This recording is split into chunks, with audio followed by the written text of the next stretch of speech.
Hi guys, it's me again. I just wanted to make my next video.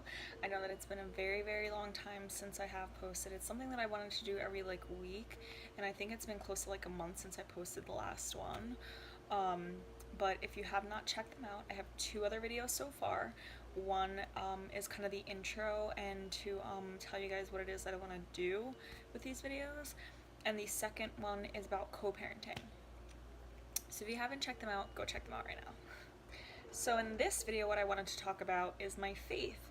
For those of you who don't know, I am a Christian. I do believe in God, um, and I just wanted to talk a little bit about that. I had posted a couple days ago, maybe even a week ago, just a simple do you believe in God? I kind of wanted to get perspective and some ideas of what it is that you guys think when you're asked about God, because everyone has an opinion about God, right? I mean, whether you believe or not, obviously it's something that you have an opinion about. So first off, I just want to say thank you to everyone for respecting one another. I know that it's for a lot of people a topic that they're very passionate about, whether you believe or not. Some people, it will make them really angry. Some people, they're just so passionate with their beliefs that they can get offended. So I just want to thank everyone for respecting each other and being honest, because it's not always easy to be honest about your feelings towards God and Christianity, because you may feel like you're gonna be judged for what you have to say. So this video is not meant to be a what to do, what not to do, to make anyone feel condemned, to make anyone feel judged, to make anyone feel like they're wrong. This video is just me sharing my belief, my experience, why I feel the way that I do, and maybe to kind of open up your way of thinking a little bit. Whether you believe or you don't believe, it's always an interesting topic. I feel like when I speak to people who are fellow believers or people who either don't believe or even completely hate, it's always something that's people have such a big opinion about, and it's very interesting to me. So when I had posted the kind of question of what comes to mind when we talk about God, the biggest thing I saw is that the reason that people don't believe in God is because they feel like they don't have enough proof. To me, I mean, my proof comes from my experience, right? I mean, what proof can you have besides experiencing it yourself? You know that it's real because it's something that is a part of your life and that you've experienced yourself. So the biggest proof that I have is my experience, and that's really all I can go by is what I've experienced, right? I mean, how do you ever know that something is or isn't if it's not something that you are seeking and have found out to either be true or to not be true? Once it's something that you've experienced for yourself, then you know for a fact that something is real or isn't real. So it's either something that you're not chasing and you're not going after, so then you'll never know if it's real, because my belief of Christianity and my belief in believing in God is that it's all about love. And love isn't something that you're forced to do. So if you want God, He's there and He loves you and He'll be there with you. But if you're not seeking Him and you're not meeting Him any of the way, it's a choice that you have to make. The other thing that I've experienced with non-believers who I've talked to is their disbelief because things haven't necessarily gone their way. I think that if God is God and if God's in control, then that means that you're not in control, because there can only be one person in control in any situation. And if you're asking God for something, whether it be a job or a relationship or an answer or whatever it may be, and you're not getting the answer that you want, or you feel like you're not getting an answer, you're kind of not giving God the position that He stands in, and that's to be in control. So just because you don't like the answer that He's giving you doesn't mean that He's not real. It means that, like any parent, I mean, if you see Him as a father, and there's also a lot of people who say that they don't believe that God is like a father because that makes him too similar to us and he's so much bigger than that. Well, I believe that God, being a father, is one of the things that he is. And even if you don't want to call it a father, if he's a creator, same way that we create children, that makes us parents. Um, and like any parent, I haven't experienced it personally because I have an 11-month-old, but like any parent, you're going to have to give your children answers, and they're not always going to like those answers, and they're not always going to support them. They may even have a fit. It doesn't change the fact that you are real, that you are their parent, and that you're in control. It means that you love them, and that you know, or you believe to know what's best for them, and that you're doing your best to try to help them. And if you love your child that much, if you love your creation that much, just imagine how much more God loves us. Another reason why a lot of people want to stay away from church or they want to stay away from God is because of the effect that they've had, or the effect a lot of Christians or people who believe in God have had on them.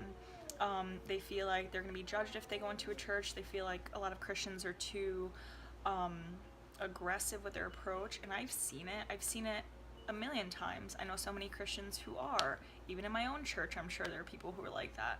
Why? Because people are people. You can't hold this huge God accountable for what people do, because at the end of the day, we are people. We make our own decisions, we make our own mistakes, we do things that we shouldn't do every day. And people have this idea of Christians sometimes as being this like perfect being, and that's just as judgmental. A lot of people look at me and they say, oh my god, you're a Christian, like really? Don't you go out and drink, or haven't you have a child before marriage, or whatever it may be. I think people look way too into the do's and don'ts. The relationship's a relationship and it's about love. We can all strive to be better people and to make better decisions, no matter how perfect or fantastic we may be. We're always going to make mistakes. Your mistakes may seem like they're better or worse than the mistakes of someone else. A lot of us are doing things in the dark and then act like we don't do them. All I can really say about any of that is that if it's a person that's making you feel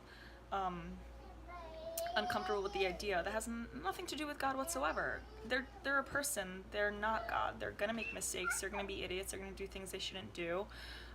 They may even claim to be Christian or believe in God and are no example whatsoever and aren't doing the right thing. But that's between them and God. That has nothing to do with you. Don't let that discourage you from wanting to be involved with a great church or wanting to seek God, because it has nothing to do with you. That's their burden that they have to carry. And it is something that they will have to deal with eventually. So just to backtrack a tiny bit, I was talking about proof, and how that's the biggest reason, because us as people, we're so intelligent. We want to know everything. We don't want to follow anything and feel like we are blind and like we don't have facts. In anything that you do believe, I mean, if you sit and think about, okay, so why are we here? Whether it be a religion or a scientific theory, there's always going to be flaw in any theory. If you look at science, it's always changing. It's always changing what's good for you, what's not good for you, how many hours of sleep you should get at night, how much water you should drink, whatever it may be. Those things change. And the other thing that I want to say on that, and it may sound completely stupid, there's going to be people who think that I'm stupid for saying this, and that's a risk I'm willing to take. I'm okay with that. I'm totally okay with that. I think the same way that you can look at the Bible and see that as proof is the same way you can look at a history book and believe that that's proof. Either way, it's word of mouth. It's not something that you've experienced for yourself and have seen for yourself. These are things that are documented, and like I said, and if it's not something that you're chasing for yourself, you're never going to experience it. You're never going to know if it's true or not. I can tell you that it's true because I can tell you from my personal experience and everything that I've dealt with, I've never been happier than I am now, than I am in my walk with God, and that I am when I kind of leave things to Him. Life doesn't get easier when you believe in God. It doesn't get easier at all, and that's an expectation that if you have that expectation, you should get rid of. Because you're still going to be challenged. Sometimes you may even be challenged more. It's not what you're dealing with that's necessarily going to change. It's your ability to deal with it. There is this peace that comes with knowing that God is there for you and loves you that is unlike anything else. And just because things happen here on earth does not mean that he doesn't exist. If you do believe what's in the Bible and you know of heaven and hell, then you know that heaven is where everything's supposed to be fantastic. We were never promised that everything was going to be amazing here on earth, and it's not going to be. So why we have this expectation of things being so amazing here on earth if that's not something that we were ever promised? And another thing, since we're talking about the Bible, is that a lot of people say that the Bible is condescending. That, you know, in one verse they're saying an eye for an eye, and in another verse they're saying that we should be peaceful, and it shouldn't be like that at all. If you're going to do that, and if you're going to make statements like that, I just encourage you to maybe just not look at one verse, look at the context of the verse, and not just that, but know the difference between the Old Testament and the New Testament. I mean, we're talking about two totally different times when there used to be things that were acceptable, just like any day and age, that now are not acceptable. And we're also talking about the book being divided between when Jesus was crucified and when he was not yet crucified. The times have changed, so did a lot of the laws and the way of living. So just take things like that into consideration when you are, voicing that.